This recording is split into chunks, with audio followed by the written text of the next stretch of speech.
आज की इस वीडियो में हम कारा एल्गी के बारे में डिस्कशन करेंगे कि कारा एल्गी क्या होती है, उसके जनरल फीचर्स क्या हैं और साथ ही साथ उसमें किस तरीके के चीज़ें पाई जाती हैं। इन सब के बारे में आज के इस वीडियोज़ में हम डिस्कशन करेंगे। इसके पिछले वीडियोज़ में हमने ईडोगोनियम और भी जो जितनी सारी एल्गीज हैं इसको हम बहुत पहले ही कवर कर चुके हैं, तो उसका लिंक अगर आप चाहते हैं उस वीडियोज़ का तो उसका लिंक आपको इस वीडियो के डिस्क्रिप्शन में या फिर आप चैनल के प्लेलिस्ट में जाएंगे, वहाँ पर आपको एक सिस्टमेटिक वे में जितने भी बीएससी फर्स्ट सेमेस्टर में एल्गी के टॉपिक्स हैं सब आपको मिल जाएंगे। तो वहाँ पर जाकर आप उसे देख सकते हैं। एक सिस्टमेटिक वे में आपको एल्गी के जितने भी टॉपिक हैं सब वहाँ पर मिल जाएंगे। तो आज का हमारा जो टॉपिक है वह कारा है। कारा जैसे एक जानते हैं, कारा एक प्रकार की एल्गी होती है जो कि क्लोरोफाइसी से बिलोंग करती है। तो ये कारा एल्गी है, इसके बारे में आज की इस वीडियो में हम डिस्कशन करेंगे। तो ये सब जो इससे रिलेटेड जो और भी एल्गी हैं इसको आप ज़रूर देख लीजिए ताकि आपको एक सिस्टमेटिक वे में चीज़ें समझ में आए।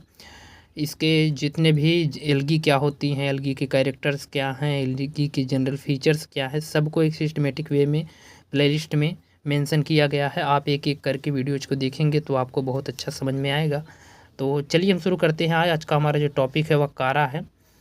तो देखिए, अगर हम कारा की बात करें तो कारा एक प्रकार की एल्गी है और एल्गी की स्टडी करना ही हम लोग फाइकोलॉजी बोलते हैं।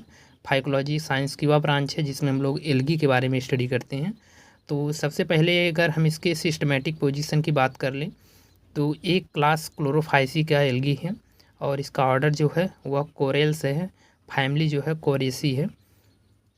तो अगर हम इससे जनरल फीचर्स की बात की जाए अगर हम इसके जनरल फीचर्स की बात करें तो इसमें लगभग 188 स्पीसीज पाई जाती हैं वर्ल्ड में। पूरे वर्ल्ड में इसकी 188 स्पीसीज पाई जाती है, जिनमें से 30 स्पीसीज जो है वह इंडिया में पाई जाती हैं। तो इसकी जो स्पीसीज है वह वर्ल्ड वाइड डिस्ट्रीब्यूटेड है और इंडिया में भी इसकी कुछ लगभग स्पीसीज पाई जाती है, लगभग 30 स्पीसीज। तो ये कारा की स्पीसीज की बात होगी। अगर इसके हम सेल की बात करें कि कैसे सेल की बनी होती है तो यह मल्टी सेलर होती है, यानी कि एक से ज़्यादा सेल की मिलकर बनी होती है। माइक्रोस्कोपिक एल्गा है, यानी कि यह माइक्रोस्कोपिक एल्गी है। और इसकी हाइट जो रहती है वह 20 to 30 सेंटीमीटर होती है। और फिगर में आप देख सकते हैं कारा एल्गी को दिखाया गया है।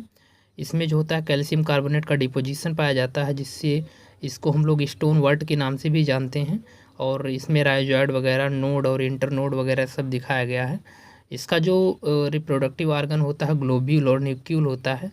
तो ये सब चीज़ें हम आपको जब इसके रिप्रोडक्शन का बताएंगे तो आपको सब एक एक करके करीब आपको बताया जाएगा कि ग्लोब्यूल क्या है, न्यूक्यूल क्या है, ये सब चीज़ें। तो अगर हम कारा की हाइट की बात करें लगभग 20 to 30 सेंटीमीटर की हाइट होती है। यह फ्रेश वाटर और इसके अलावा पॉन्ड वगैरह में पाया जाता है। और इसमें जो कारा की कुछ स्पीसीज जो होती है जो कि एल्कलाइन वाटर में पाई जाती हैं। एल्कलाइन वाटर का मतलब है जिसमें साल्ट का कंसंट्रेशन हो तो उसे हम लोग एल्कलाइन वाटर बोलते हैं। तो कारा बोटेलिका जो है वह एल्कलाइन वाटर में पाई जाती है। इसके अलावा काला फ्रेगलिस जो है वो हॉट स्प्रिंग वाटर में पाई जाती है। इसकी स्पीसीज जो होती है मैक्सिमम स्पीसीज जो रहती है वो हैवी वाटर में पाई जाती है, that means encrust with calcium carbonate या मैग्नीशियम कार्बोनेट, इसलिए इसको हम लोग स्टोन वर्ट के नाम से जानते हैं। इनमें स्टोन वर्ट या कैल्शियम कार्बोनेट जो होता है इसका डिपोजिशन रहता है, इसलिए इसको हम लोग स्टोन वर्ट के नाम से जानते हैं। इसकी जो प्लांट बॉडी रहती है वह मेन एक्सिस और राइजॉइड में डिवाइड रहती है। राइजॉइड जो होता है वह नीचे का पोर्शन होता है और यह मिनरल्स वगैरह का ट्रांसपोर्टेशन में हेल्प करता है। राइजोइड्स जो होता है मल्टी सेलुलर होता है, एक से सेल ज़्यादा होता है और थ्रेड लाइक स्ट्रक्चर होता है, यानी कि धागे की उन्मा संरचना होता है। ब्रांच जो होता है जो एक दूसरे में ब्रांच रहता है, विभाजित रहता है। तो यह थ्रेड लाइक स्ट्रक्चर होता है। थ्रेड लाइक स्ट्रक्चर का मतलब धागे की जैसी संरचना इसमें पाई जाती है। इसके अलावा अगर इसके हम पाए जाने की बात करें तो इसमें 3 चीज़ें पाई जाती हैं। यहाँ ब्रांच ऑफ लिमिटेड ग्रोथ इसमें पाई जाती है, या इसे प्राइमरी लेटरल ग्रोथ या लीव्स बोलते हैं। और एक इसमें पाई जाती है ब्रांच ऑफ अनलिमिटेड ग्रोथ। एक ब्रांच ऑफ लिमिटेड ग्रोथ पाई जाती है, एक ब्रांच ऑफ अनलिमिटेड ग्रोथ पाई जाती है और तीसरा जो है वह स्टिप्यूल्स इसमें पाए जाते हैं। तो इन सब चीज़ों को हम आगे बताएंगे आपको। तो इसमें अगर हम और चीज़ों की बात करें तो इसमें इसका जो वेजिटेटिव स्ट्रक्चर है, इसका जो वेजिटेटिव स्ट्रक्चर है वह किस तरीके का होता है। इसकी मेन एक्सिस जो रहती है वह ईपीजीएल होती है, लॉन्ग होती है, ब्रांच्ड होती है, एक दूसरे में ब्रांच में डिवाइड रहते हैं, divided into nodes and internode, node और इंटरनोड में डिवाइड होती है। अगर हम नोड की बात करें, नोड क्या होता है, तो नोड आप देख सकते हैं फिगर की अगर हम बात करें तो यहाँ पर दिखाया गया है। इसमें जो दिखाया गया है जहाँ से ये लीफ लाइक स्ट्रक्चर दिखाया गया है वहाँ से इसे हम लोग इंटर नोड बोलते हैं, और इंटर नोड के बीच का जो स्थान होता है उसे हम लोग नोड बोलते हैं। तो यहाँ पर नोड को भी दिखाया गया है और इंटर नोड को भी दिखाया गया है। तो ये चीज़ें हो गई बात इंटर नोड और नोड की।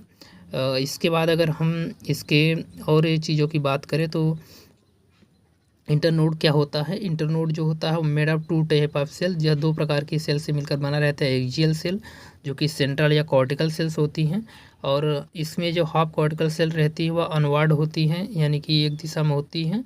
असेंडिंग फिलामेंट, और इसे असेंडिंग फिलामेंट के नाम से भी जानते हैं। नोड जो होता है वह एक सेंट्रल पेयर में पाया जाता है, यानी कि एक जोड़े में पाया जाता है, और उसकी सेल से जो रहती हैं वह 6 से लेकर 20 पेरीफेरल सेल से वह घिरी रहती हैं। तो यह एक कारा का छोटा सा इंट्रोडक्शन है जिसमें हमने आपको कारा एल्गी के बारे में बताया कि कारा एल्गी क्या होती है। एल्गी जो कि कारा एल्गी जो है इसे हम लोग स्टोन वर्ट के नाम से भी जानते हैं, और अक्सर यह फ्रेश वाटर या फिर इसके अलावा कुछ सैलो वाटर में इसे देखा गया है, जो कि पॉन्ड वगैरह जो रहते हैं उसमें पाया जाता है। और बाद में इसके हम जनरल फीचर्स में इसके हमने बताया कि यह माइक्रोस्कोपिक एल्गा है। इसके अलावा इसे हम लोग स्टोन वर्ट इसलिए बोलते हैं क्योंकि इसमें कैल्शियम कार्बोनेट का डिपोजिशन होता है, और इसी डिपोजिशन के कारण इसे थोड़ा हार्ड हो जाता है, इसलिए इसको हम लोग स्टोन वर्ट के नाम से भी जानते हैं। मेन बॉडी जो इसकी रहती है वह राइजॉइड और मेन एक्सिस और राइजॉइड में, प्लांट बॉडी जो इसकी रहती है वह राइजॉइड और मेन एक्सिस में डिवाइड रहती है। राइजॉइड जो होता है वह थ्रेड लाइक स्ट्रक्चर होता है जो कि ब्रांच होता है और मल्टी सेलुलर होता है। इसके अलावा इसमें ब्रांच ऑफ लिमिटेड ग्रोथ या उसके अलावा ब्रांच ऑफ अनलिमिटेड ग्रोथ, स्टिपुलेट्स वगैरह सब पाए जाते हैं। इसके अलावा इसमें इंटरनोड वगैरह नोड ये सब चीज़ें पाई जाती हैं, जिसको हमने आपको फिगर में भी दिखाया था कि जो नोड्स होते हैं वह नोड्स और इंटरनोड जो होते हैं, इंटरनोड जो होता है वो लीफ लाइक स्ट्रक्चर जहाँ से निकला रहता है। दैट मीन्स इसमें लीव्स वगैरह तो पाई नहीं जाएंगी क्योंकि ये थायलस हैं, तो लेकिन इसमें कुछ लीफ की तरीके से संरचनाएं पाई जाती हैं जिससे हम लोग इंटरनोड के नाम से जानते हैं। फिगर में आप देख सकते हैं। और एक इंटरनोड और इंटरनोड के बीच में जो स्थान होता है उसे नोड बोलते हैं, ऊपर दिखाया गया है आपको। तो ये सब चीज़ें हो गई नोड और इंटरनोड के बारे में। तो आज के इस वीडियो में हमने आपको कारा एल्गी के बारे में जनरल फीचर्स और इसके क्लासिफिकेशन और उसके साथ साथ वेजिटेटिव स्ट्रक्चर के बारे में बताया। तो अगर वीडियोज आपको कुछ इन्फॉर्मेटिव लगी हो तो आप इसे लाइक ज़रूर करें और दोस्तों के साथ शेयर करना ना भूलें।